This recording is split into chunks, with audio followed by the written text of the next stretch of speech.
Yo, what's going on YouTube? It is your boy Alex, and so I got a couple things to talk about this week. Some pretty interesting things. Some things that are affecting me personally. And my thoughts on them. So, with that out of the way, if you are new to the channel, every Monday I upload a personal story. Every Wednesday I upload a weekly roundup of something like this. And every Friday I do some kind of gameplay of just random games and give my thoughts out on them at the end. So, first thing I want to talk about, Stranger Things Season 5. I think it's pretty good. I think it's pretty decent. I definitely see how they're making it so you can enjoy being on your phone while also watching the show. It's very odd. There's a few instances that I saw here. Hold on, let me open up this note here. Let me see my notes, my ever important critiques. My professional critiques, quote unquote. Spoiler warning, you can skip ahead to the other sections of the video. I really did enjoy the first episode. I thought it was pretty strong with introducing Holly as a character. Okay, well, I guess warning, there will be spoilers ahead for those of you. So if you don't want it, then want to hear this, then skip to the next section. I will have timestamps below. Episode 2 is good, but there was some editing things that I thought was very odd. And now it kind of makes sense when I saw that they're making shows so that way you can be on your second screen, as they say. I'll throw up the headline here. I thought overall the episodes are pretty good. I do feel like they had some weird sound effects in different places instead of leaving just the raw sound effect of what they were fucking with at the time. The CGI is very evident. You can tell that it was very CGI'd. I don't know what the fuck happened. I don't know if it's like lost technology or something since like the Pirates of the Caribbean have been out. But yeah, CGI is shit nowadays, and it is really fucking crazy. Episode 3 was probably my favorite out of the 5 that are out right now, just because there was a comically large amount of property damage with nobody giving a fuck that there's a car just running through their fucking backyard, breaking everything that they have. I thought that was pretty interesting. Anyways, back to the whole thing. I think season 5, the final season, it's not too bad. I definitely see like the parts where they want you, like where they expect you to be on your phone or something. I think it's kind of crazy, but yeah, not bad. Decent watch. If you've been watching the series thus far, I think you'll enjoy it for the most part. As for that next thing, let's talk about the PC Gaming Show 2025. There was some pretty good-looking games. Some very few good-looking games. The production of that event is astronomically stupid long. I thought it was really fucking dumb. I'm so glad that I watched the live stream after it was done and I was able to just skip through all the bullshit to be surprised, I guess not really surprised, to be disappointed that there wasn't anything super good that really stood out. A lot of it was kind of weren't really games that I would play. There were some good looking games for the people that did play those types of games. A lot of it was like side scrollers. I don't even know what to call those types of games, but like Hollow Knight clones, I guess. I don't know. I know Hollow Knight's not the first to be like a side scroller platformer type thing. But whatever that genre of game is, it seemed like there was a lot of those, which isn't like really my thing, but there were a few games that I found interesting. Soul Shogunate, whatever, bro. Looked pretty good. They're rebooting Carmageddon. Never heard of it, but the Rogue Shift one looks pretty interesting. Might have to give that a check. I'm not really into car games, but it seemed pretty cool. Rogue Point actually looks pretty fun. It looks like a good funny time. It looks more like a Ready or Not arcade version, fuck around, have fun type of vibe instead of the darker grittiness that Ready or Not offers. Lunar Strike also looks pretty cool. Seems to have an interesting concept, but the faces seemed very uncanny. And it seemed very AI generated, the faces. There was no life in the eyes with the emotions and like how the faces were like trying to come off, but the eyes were just dead. There was nothing in them, and it made it seem very weird. So that game could be very hit or miss depending on how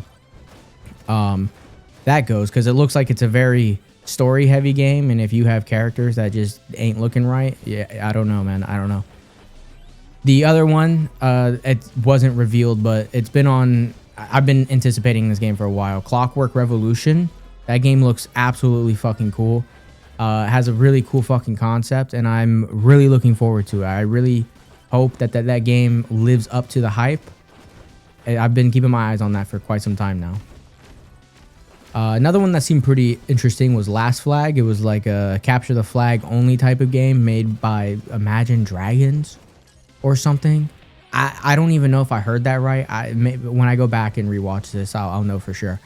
Like rewatch the trailer. But it's a pretty cool concept. It seems to be pretty cool. I might give it a try. I don't see the longevity of the game. Capture the Flag was never really that much of a popular game mode to begin with in COD or even Battlefield or those types of games. I don't know how popular it was in Halo. I grew up playing only Halo Reach, so I couldn't tell you. I really enjoyed Capture the Flag in Halo, though. That was super fun. So maybe if that audience gets over there and plays it, I think it could have some longevity. But only time will tell. The other thing that looked really fucking cool, which might actually make me play it, was Warhammer Dawn of War 4. I've never played like a turn-based like strategy game like that, but that game looks so fucking cool. The whole franchise as a whole looks really cool, and I've never been into Warhammer. So that would be pretty interesting to check out and play on the channel.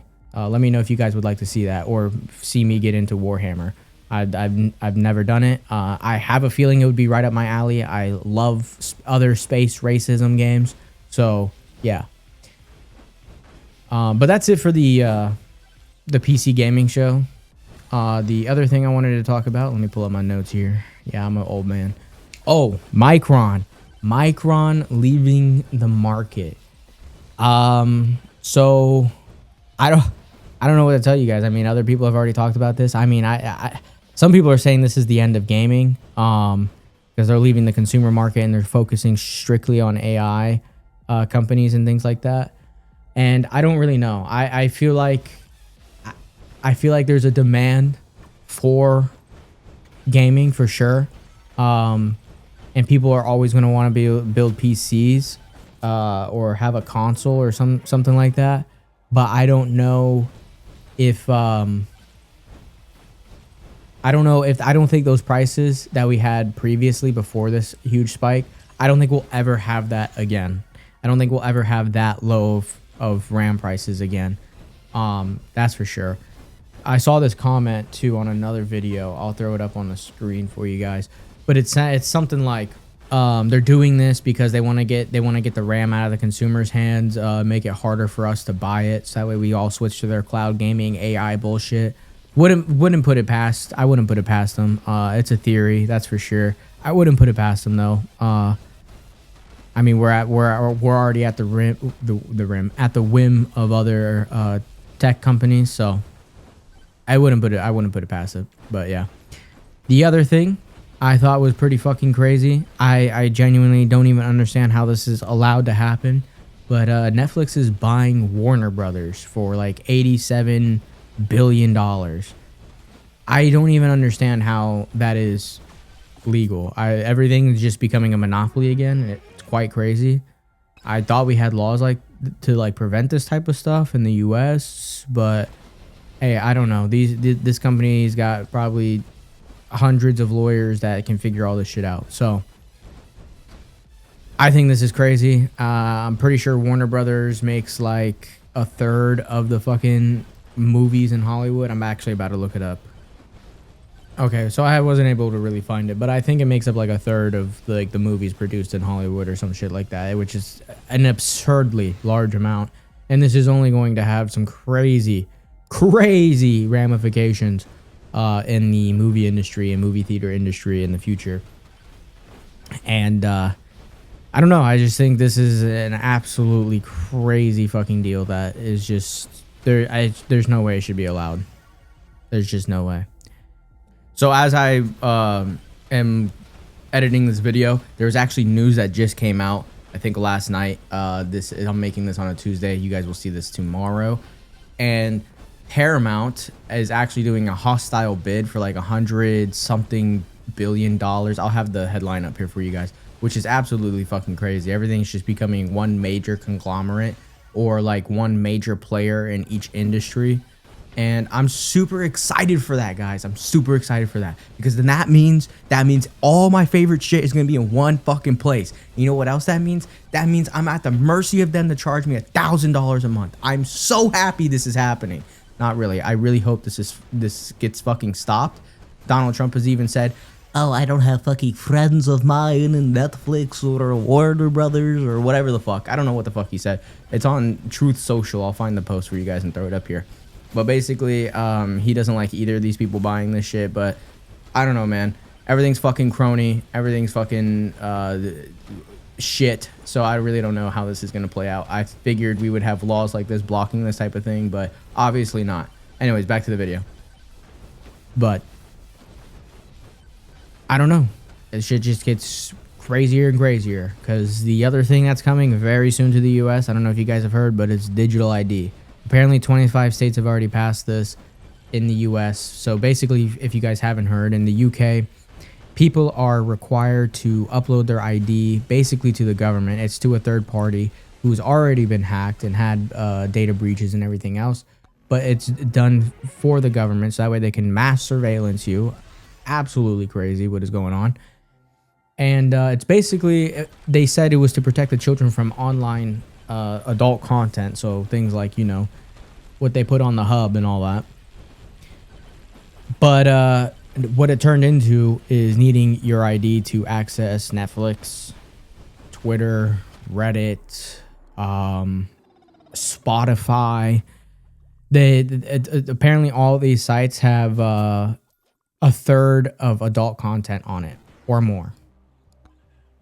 And that's why they require adult ID to access the website. I think that is fucking insane. And that's happening in the UK. That's for everything right now. And it is getting closer and closer to being reality in the United States. And I believe it's a major attack on the First and Fourth Amendments. Those two specifically the most. And I do wonder how that's going to play out in the long term. I don't know if I feel like a lot of people will probably say fuck the internet and fuck all this, but we're so dependent on the internet. I don't know how it'll work out. I, for one, absolutely find it fucking stupid. I will be using a VPN until I literally fucking can't, because they're also trying to ban that. So those are just a few things that I found about this week. That I thought were pretty interesting. Let me know what you guys thought down in the comments. I'd like to hear your thoughts on the Netflix Warner Brothers situation, and what you think of Stranger Things Season 5 if you've watched it. And what are some games that you guys found interesting from the PC gaming show as well. So let me know all that down in the comments below, and I will see you guys on Friday. Peace.